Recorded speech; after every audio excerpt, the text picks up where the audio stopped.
প্রতি বছর পহেলা বৈশাখে ঢাকার রাস্তাঘাট একেবারে রঙিন হয়ে ওঠে, তাই না? আর এই উদযাপনের ঠিক কেন্দ্রবিন্দুতে থাকে মঙ্গল শোভাযাত্রা। কিন্তু এই আয়োজনটা নিয়েই এখন চলছে বিরাট এক বিতর্ক, যা বলা যায় পুরো জাতিকেই ভাবিয়ে তুলেছে। তো মূল প্রশ্নটা ঠিক কি নিয়ে? প্রশ্নটা হলো, এই যে মঙ্গল শোভাযাত্রা, এটা কি আসলেই আমাদের হাজার বছরের পুরনো কোনো বাঙালি ঐতিহ্য, নাকি এটা আসলে একেবারে হালের একটি আয়োজন যার আসল পরিচয় নিয়ে তৈরি হয়েছে গভীর বিতর্ক?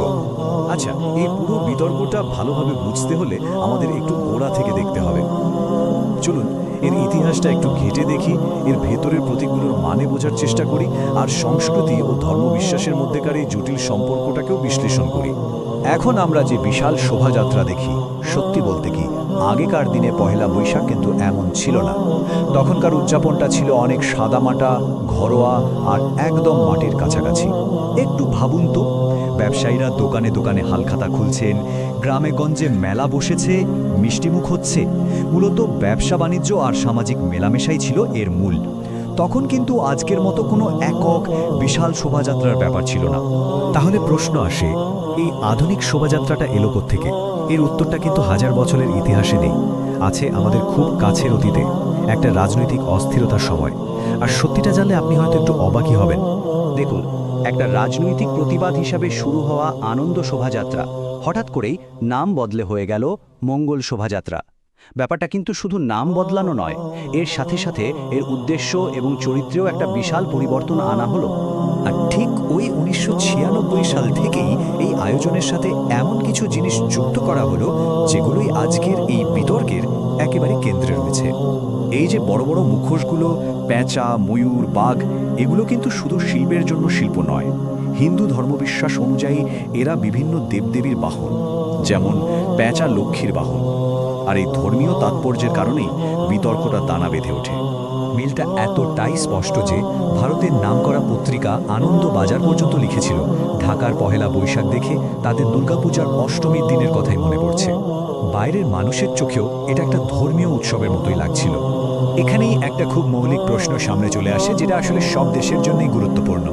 প্রশ্নটা হলো, কোনটা সার্বজনীন সংস্কৃতি আর কোনটা একটা নির্দিষ্ট ধর্মের আচার অনুষ্ঠান? এই দুইয়ের মধ্যে সীমারেখাটা আমরা টানবো কোথায়? ব্যাপারটা এভাবে ভাবা যায়, ধরুন পান্তা ইলিশ খাওয়া, এটা আমাদের অঞ্চলের একটা খাবার, একটা ভৌগোলিক সংস্কৃতি। কিন্তু হোলি বা দিওয়ালির মতো উৎসবের মূলটা কিন্তু একটা নির্দিষ্ট ধর্মবিশ্বাস থেকে এসেছে। দুটো জিনিস তো এক নয়, তাই না? আর এই পার্থক্যের উপর ভিত্তি করেই ইসলামিক দৃষ্টিকোণ থেকে সাংস্কৃতিক অনুষ্ঠানে অংশগ্রহণের ব্যাপারে কিছু নির্দিষ্ট দিক নির্দেশনা চলে আসে।